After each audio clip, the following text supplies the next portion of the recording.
Summer स्वरा का हाथ पकड़कर चलो मेरे साथ, पर स्वरा के कदम साथ नहीं देते। समर पीछे मुड़कर देखता है, फिर उसके पास जाकर उसका चेहरा ऊपर करके मेरी आंखों में देखो। स्वरा स्वरा उसकी आंखों में देखती है। भरोसा रखो, मैं सब ठीक कर दूंगा। स्वरा को सम्राट की बात याद आ जाती है। उसने भी ऐसा ही कहा था। भरोसा करने का तो ये सिला मिला है मुझे, अब दोबारा नहीं होगा मुझसे। उसकी बातों से समर की आंखों में नमी तैर जाती है। वो अपना चेहरा फेर लेता है और स्वरा का हाथ पकड़कर चलो मेरे साथ। दूसरी तरफ सम्राट बहुत खुश था। चलो अच्छा है, उस आफत से पीछा छूटा, वरना जान खा रखी थी उसने मेरी। शादी शादी, और अब ये नई मुसीबत, बच्चा। उसके शब्द मुंह में ही रह जाते हैं, क्योंकि वो जानता था ये बच्चा उसी का है। कमला जी की आवाज उसके कानों में पड़ती है। सम्राट, खाने के लिए आओ बेटा। सब लोग बाहर हॉल में ही थे। दीनदयाल जी भी वही थे। सम्राट बाहर आकर सोफे पर बैठ जाता है। सब घर वाले वही थे। कमला जी एक प्लेट में खाना डालकर राघवेंद्र जी को देने जाती है कि अचानक उनके हाथ से थाली छूट जाती है। सब लोग उनकी तरफ देखते हैं और फिर उस तरफ जिधर कमला जी देख रही थी। सबकी आंखें हैरानी से फटी रह जाती हैं। सम्राट डर के मारे थूक निकलता हुआ खड़ा होता है। सामने समर और स्वरा खड़े थे। समर ने स्वरा का हाथ मजबूती से पकड़ रखा था। स्वरा की आंखें झुकी हुई थी और उसकी मांग में सिंदूर साफ चमक रहा था। राघवेंद्र जी बेहद गुस्से से, ये सब क्या है समर? और स्वरा तुम्हारे साथ क्या कर रही है? दीनदयाल जी भी अपने होश खो चुके थे। समर स्वरा का हाथ पकड़कर अंदर आता है। गुस्से से आंखें लाल हो गई थी। समर राघवेंद्र जी के ठीक सामने जाकर उनकी आंखों में आंखें डालकर, ये आपकी बहू है दादाजी। सबके पैरों तले जमीन खिसक जाती है। सम्राट को तो एक झटका लगता है। क्या मजाक है ये समर? राघवेंद्र जी गरजते हुए, ये कोई मजाक नहीं है। प्यार करते हैं हम एक दूसरे से, शादी की है हम दोनों ने। सुरा उसकी तरफ हैरानी से देखती है। और सम्राट भी प्यार करते हो? वो भी एक मामूली लड़के से? आपके लिए मामूली लड़की होगी, पर मेरे लिए अनमोल है। सुरा की आंखों में आंसू आ जाते हैं, जिन्हें वो बाहर आने से रोक लेती है। सुमित्रा जी, प्यार करते हो? वो बात समझ में आती है, पर इस तरह शादी करने का मतलब? स्वरा मेरे बच्चे की माँ बनने वाली है। सबकी आंखें हैरानी से फैल जाती हैं। समर एक नजर सम्राट को देखता है तो सम्राट अपनी नजरें चुराने लगता है। दीनदयाल जी बड़ी मुश्किल से खुद को संभालते हुए सुरा के पास जाकर, ये सब सच है सुरा? सुरा कुछ बोल नहीं पाती है। उसका रोना तेज हो जाता है। दीनदयाल जी गुस्से से, मैं कुछ पूछ रहा हूँ, ये सब सच है सुरा? सुरा गर्दन झुकाकर हाँ का इशारा करती है। दीनदयाल जी गुस्से से एक थप्पड़ मारते हैं उसको। सुरा संभल नहीं पाती है और वो लड़खड़ा कर गिर जाती है। लेकिन समर उसको थाम लेता है और जलती हुई आंखों से दीनदयाल जी की तरफ देखकर, हिम्मत कैसी हुई आपको मेरी पत्नी पर हाथ उठाने की? सुरा उसकी तरफ देखकर सिर हिलाकर उसको मना करती है। राघवेंद्र जी गुस्से से, मैं नहीं मानता इस लड़की को अपनी बहू। अभी के अभी निकालो इसे घर से बाहर। समर बेहद गुस्से से, अगर किसी ने भी सुरा को हाथ भी लगाया तो मुझसे बुरा कोई नहीं होगा। और आपके ना मानने से क्या होता है? मैं प्यार करता हूँ इससे, और शादी की है मैंने। और ये मत भूलिए, मेरे बच्चे की माँ बनने वाली है ये। अगर इसके लिए आप घर में कोई जगह नहीं है तो मैं भी नहीं रहूंगा इस घर में। जहां मेरी पत्नी की इज्जत नहीं, वहां रहना मुझे गंवारा नहीं। सुरा एक टक समर को देख रही थी और सम्राट सुरा को। राघवेंद्र जी सम्राट की तरफ देखते हैं। कमरे में आओ सम्राट, ये बोल वो कमरे में चले जाते हैं। सम्राट उनके पीछे जाता है। जैसे ही वो कमरे में जाता है, एक जोरदार थप्पड़ उसके मुंह पर पड़ता है। वो अपने गाल पर हाथ रख, दादाजी चुप, बिल्कुल चुप, एक लफ्ज नहीं। क्या कहा था मैंने? कि गलती किसी के साथ भी करो पर कोई सबूत मत छोड़ना, कहा था कि नहीं? सम्राट उनकी तरफ देखता है, ऐसे मत देखो, पल पल की खबर रखते हैं हम। अब ये सोचो कि क्या किया जाए। अचानक ही उनकी आंखों में चमक आ जाती है। वो एक नौकर को आवाज लगाकर समर और वीरेंद्र को अंदर भेजो। समर सुरा से, मैं अभी आया, तुम घबराना मत। सुमित्रा जी सुरा के पास जाकर, मैं हमेशा से चाहती की थी कि तू मेरी बहू बने, पर इस तरह से नहीं। सुरा के आंसू रुकने का नाम ही नहीं ले रहे थे। वो भर्राए गले से बोलती है, दादी माँ। पर सुमित्रा जी अपना चेहरा फेर लेती हैं। दीनदयाल जी ये कहकर चले जाते हैं कि आज के बाद मेरी कोई बेटी नहीं, मर चुकी है तू हमारे लिए। समर कमरे में जाता है। आओ समर, तुमसे अकेले में बात करनी थी, जहां सिर्फ मर्द हो। समर चुपचाप उनकी बात सुनता है। राघवेंद्र जी, देखो समर, ये प्यार मोहब्बत सब अपनी जगह ठीक है, पर पैरों की धूल को सर पर नहीं बिठाते। तुम समझ रहे हो ना मैं क्या कह रहा हूं? अच्छी तरह से समझ रहा हूं दादाजी, पर शायद आप नहीं समझ रहे कि उसकी जगह मेरे पैरों में नहीं, मेरे दिल में है। समर, वीरेंद्र जी चिल्लाते, ये किस तरह बात कर रहे हो तुम पिताजी से? जिस तरीके से करनी चाहिए। और वैसे भी इनकी किसी बात का मुझ पर कोई असर नहीं होने वाला। आप बस इतना बता दीजिए कि आप सुरा को अपना रहे हैं या नहीं। राघवेंद्र जी, और अगर मैं मना कर दूं तो? समर, तो समझ लेना आज से आपका बड़ा पोता मर गया। ये बोल वो जाने लगता है कि राघवेंद्र जी की आवाज उसके कानों में पड़ती है। रह पाओगे पूरी जिंदगी एक ऐसी लड़की के साथ जो किसी और के साथ सोई है? समर के हाथों की मुट्ठियां कस जाती है और सम्राट अपनी गर्दन झुका लेता है। रह पाओगे उसके साथ जिसके पेट में किसी और का बच्चा है? समर पीछे पलटता है, उनकी आंखों में देखकर। अपनी मर्जी से नहीं सोई है वो, तो मैली कैसी हुई? मेरे लिए वो आज भी उतनी पवित्र है जितनी पहले थी। उसकी बातें सम्राट के सीने में चुभ रही थी। राघवेंद्र जी आगे बोलना जारी रखते हैं। क्यों किसी दूसरे के बच्चे को अपना दे रहे, अपना नाम दे रहे हो? क्या तुम में मैं खुद का बच्चा पैदा करने की काबिलियत नहीं है? क्या तुम मर्द नहीं? समर हल्का सा मुस्कुराकर, मर्द? वाह, अपने आप को मर्द कहते हो आप लोग। मर्द वो नहीं जो औरत पर जुल्म करे। फिर सम्राट की तरफ देखकर, जो किसी को प्यार के जाल में फंसाकर बंद कमरे में उसे बेहोश कर उसकी इज्जत लूटे, वो मर्द नहीं। अपने बच्चे को अपना नाम ना दे पाए, वो मर्द नहीं। और मैं आपसे आखिरी बार कह रहा हूं, ये बच्चा मेरा है, मेरा और मेरी सुरा का। ये बात इस कमरे से बाहर नहीं जानी चाहिए। कोई उसकी बातों का जवाब नहीं दे पाता है। सबके सिर झुके हुए थे। मुझे आपका जवाब मिल गया दादाजी, ये बोल वो वहां से बाहर आ गया।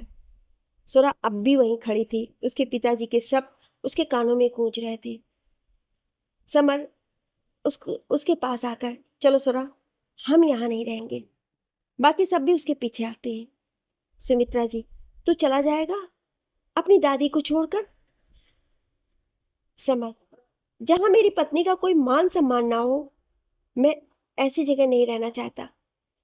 सुरा का मान सम्मान मतलब मेरा मान सम्मान। सुरा हैरानी से उसकी तरफ देख रही थी। समर सुरा का हाथ पकड़कर, चलो सुरा। वो दोनों दरवाजे के बाहर कदम रखते हैं। राघवेंद्र जी बोलते हैं, रुक जाओ। वो दोनों बाहर ही रुक जाते हैं। राघवेंद्र जी कमला जी से, बहू, छोटी बहू की आरती उतारकर गृह प्रवेश करवाओ। ये सुन सम्राट को धक्का लगता है। उसके कान में एक ही शब्द गूंजता है, छोटी बहू। कमला जी उन दोनों की आरती उतारती हैं। समर सुरा को सीधा अपने कमरे में ले जाता है। तुम आराम करो, थक गई होगी, मैं अभी आया। सुरा सिर हिलाकर हाँ का इशारा करती है। समर बाहर चला जाता है। बाहर सब उसका इंतजार कर रहे थे। राघवेंद्र जी उसको देखकर, अब तो तुम्हारे मन की हो गई ना, पर मुझे तो अपनी बिरादरी में मुंह दिखाना है, इसलिए पूरी रीति रिवाज के साथ कल तुम्हारी शादी होगी सुरा के साथ, और शाम को जश्न। ये बोल वो अपने कमरे में चले जाते हैं। समर सुमित्रा जी से, दादी, आपके कमरे में सुरा के कुछ कपड़े रखे हैं ना? वो सुमित्रा जी बिना कुछ बोले वहां से चली जाती हैं। सम्राट गुस्से से छत पर चला जाता है। रह जाते हैं बस समर और कमला जी। कमला जी उसको खींचकर अपने कमरे में ले जाती हैं। समर उनके गले लगकर रो पड़ता है। कमला जी, मैं जानती हूँ बात कुछ और है। मेरा बच्चा ऐसी गलती नहीं कर सकता। अपनी माँ को नहीं बताएगा? समर उनको पूरी बात बताता है। सारी बात जानने के बाद कमला जी की आंखों में भी आंसू आ जाते हैं। बेचारी सुरा, सम्राट ने ये ठीक नहीं किया। फिर समर का चेहरा अपनी तरफ करके, समर, तूने बहुत मुश्किल की घड़ी में उसका हाथ थामा है बेटा। अब कभी उसका साथ मत छोड़ना, चाहे कैसे भी हालात क्यों ना हो, साथ देना उसका हमेशा। दोगे ना उसका साथ हमेशा? मैं वादा करता हूं माँ, हर हाल में सुरा का साथ दूंगा। चल अब जा, वो अकेली है। एक और बात समर, भरोसा टूटा है उसका। फिर से भरोसा करने के लिए उसको समय लगेगा। तुम्हें सब्र रखना होगा मेरे बच्चे। मैं जानता हूं माँ, मेरे लिए उसका प्यार ना सही, उसका साथ ही काफी है। वो मेरी है सारी जिंदगी के लिए, यह एहसास ही काफी है। मुझे उससे और कुछ नहीं चाहिए। ये बोल वो वहां से चला जाता है। सुमित्रा जी उसको रोककर, ये तुम्हारी सुरा के कपड़े। दादी माँ, आप भी? वो बिना समर की बात सुने वहां से चली जाती। समर हिम्मत कर अपने कमरे में जाता है। कमरे में जाकर देखता है सुरा एक टक जमीन को घूर रही थी और उसकी आंखों से बेहिसाब आंसू बह रहे थे। समर उसको ऐसे देखकर अंदर से टूट रहा था, पर वो खुद को कमजोर नहीं दिखाना चाहता था। वो सुरा को आवाज लगाता है, सुरा, ये तुम्हारे कुछ कपड़े। सुरा उसकी तरफ आंसू भरी नजरों से देखती है। कमरे का दरवाजा खुला हुआ था। सम्राट अपने कमरे में जा रहा था कि सुरा की आवाज से उसके कदम रुक जाते हैं। सुरा समर की तरफ देखकर, तुम्हें नहीं लगता कि अपने भाई की गलती पर पर्दा डालने के लिए तुमने अपनी जिंदगी खराब कर ली? समर उसकी तरफ हैरानी से देखता है। ऐसे क्या देख रहे हो? बचपन से यही तो करते आ रहे हो तुम गलत समझ रही हो सुरा। मेरी बात सुनो। मुझे कुछ नहीं सुनना। मैं अच्छे से जानती हूँ कि सम्राट गलती करता है और तुम हमेशा उसकी गलती अपने सिर ले लेते हो। बाहर खड़ा सम्राट सब सुन रहा था।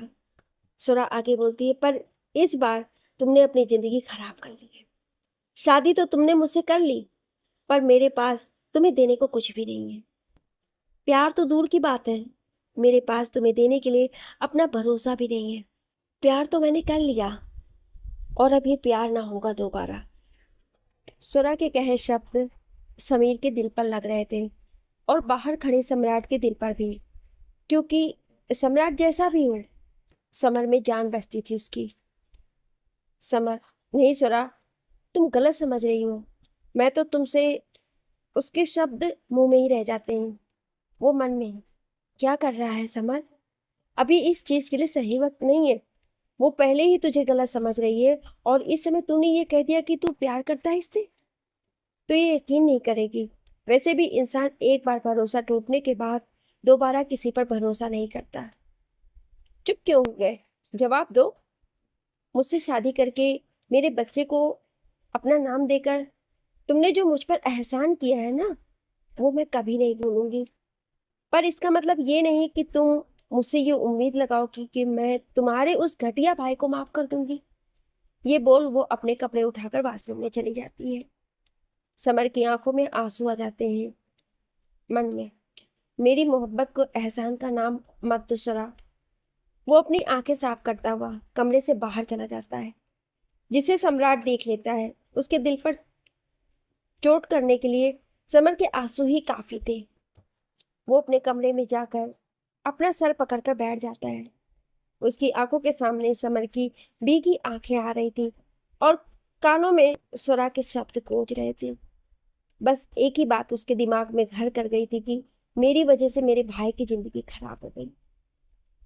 ऊपर छत पर समर अपना गम हल्का करने की कोशिश कर रहा था। सुरा की हालत उसे देखी नहीं जा रही थी। सम्राट के लिए उसका गुस्सा बढ़ता ही जा रहा था।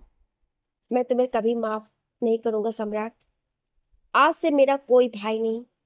मेरी नजर में तुम मुजरिम हो, मेरी सुरा की मुजरिम। मेरी हंसती खेलती सुरा की क्या हालत बना दी तुमने। आज का दिन मैं कभी नहीं भूलूंगा और ना ही तुम्हें भूलने दूंगा। सम्राट प्रताप सिंह। कमरे में सुरा अपने दोनों हाथ बांधे खिड़की पर खड़ी थी, तभी समर कमरे में आता है। सोई नहीं तुम अब तक? नींद नहीं आ रही है? वैसे भी इतने दिनों से सो ही तो रही थी। होश में तो अब आई हूँ।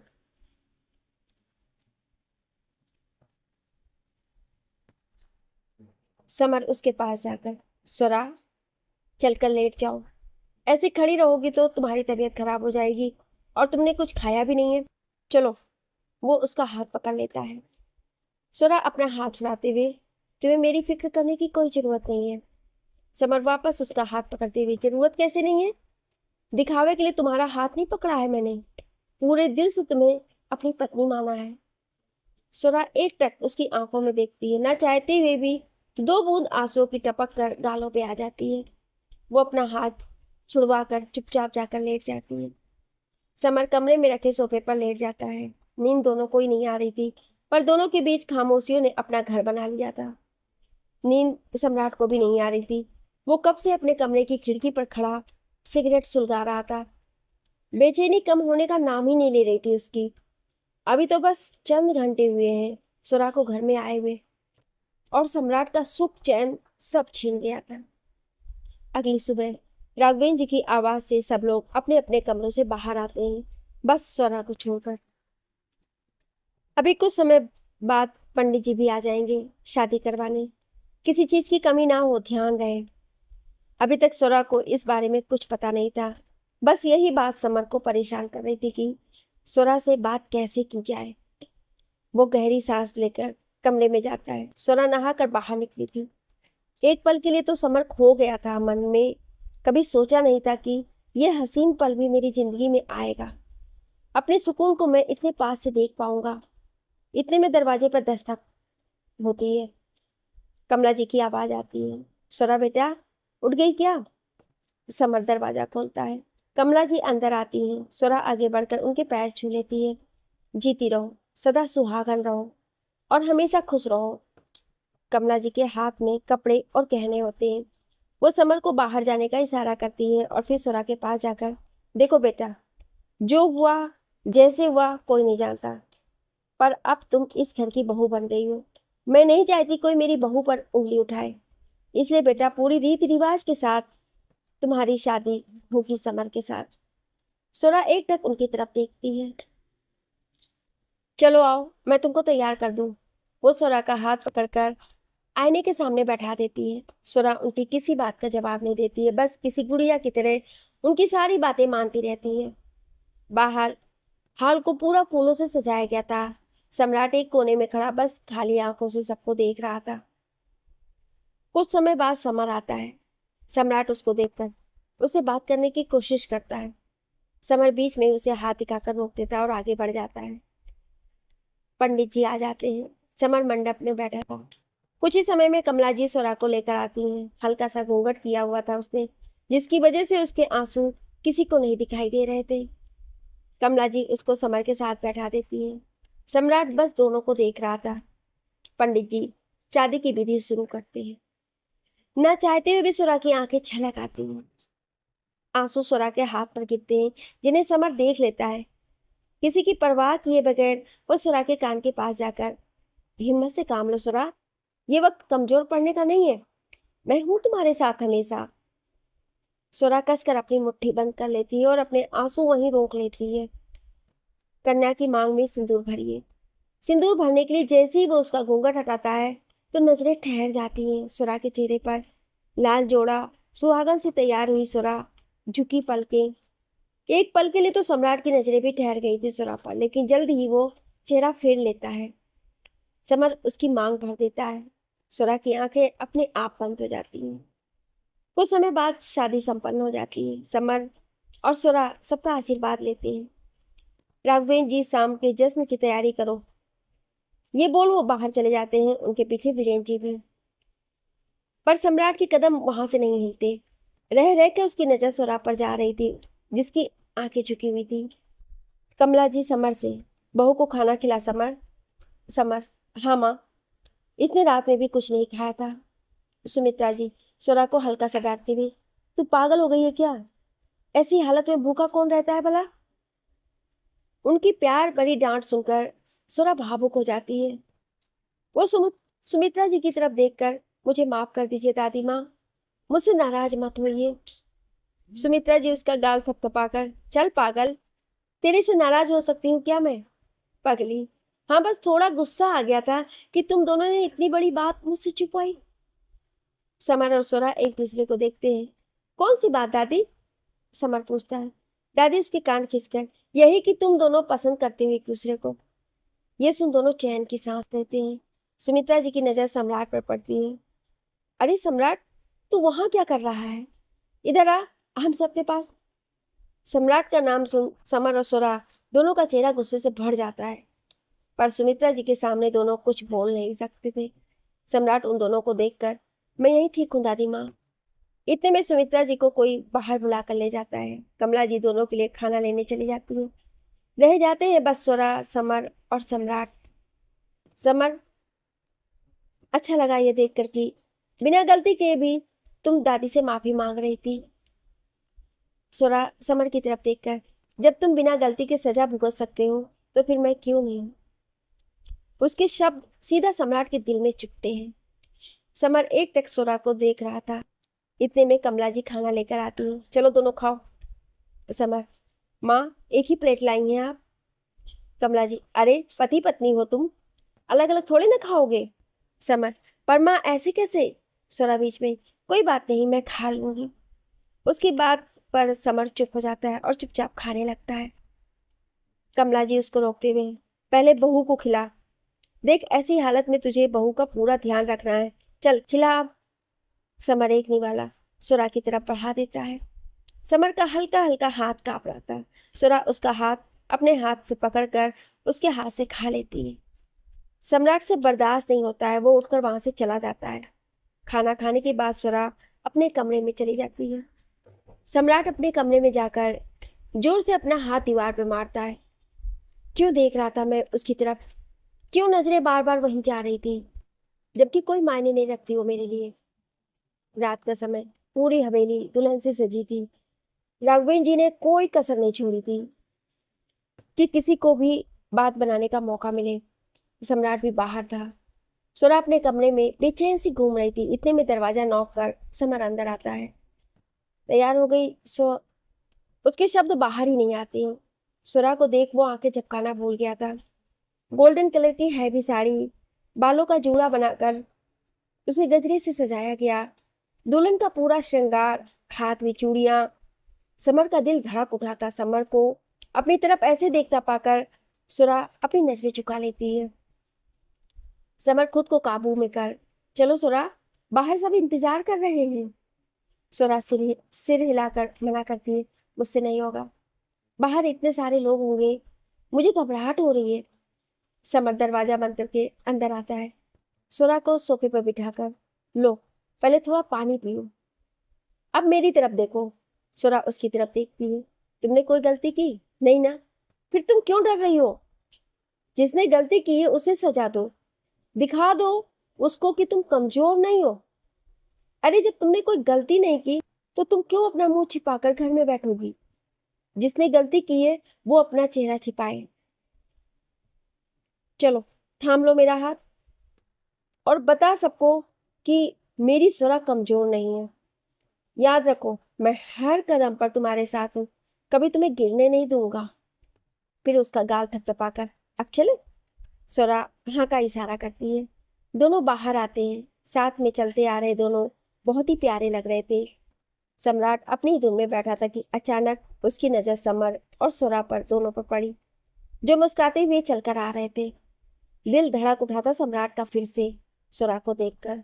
जिस सम्राट को हर रात नई लड़की चाहिए थी, आज पार्टी में इतनी लड़कियां होने के बावजूद उसकी नजरें सिर्फ सुरा पर थी। इस बात से वो खुद भी हैरान था। सुरा की नजरें बार बार दरवाजे पे जा रही थी कि शायद उसके पिताजी आ जाएं। समर उसकी हालत समझते हुए, तुम्हारे पिताजी को संदेशा भिजवाया था पर उन्होंने आने से मना कर दिया। ये सुन सुरा उदास हो जाती है। समर उसके हाथ पर हाथ रख, सब ठीक हो जाएगा। सम्राट का पूरा ध्यान दोनों पर होता है। सुरा अपना हाथ पीछे खींच लेती है, जिसके कारण समर के चेहरे पर हल्की सी उदासी आ जाती है, जिसे वो अपनी मुस्कान से छिपाने की कोशिश करता है, पर सम्राट की आंखें वो उदासी देख लेती हैं।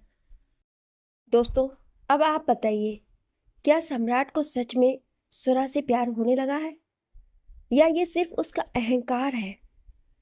और क्या सुरा कभी समर को दिल से अपना पाएगी? और अगर सच सबके सामने आया तो क्या होगा इस रिश्ते का अंजाम? कमेंट में जरूर बताइए। आपका जवाब बहुत जरूरी है।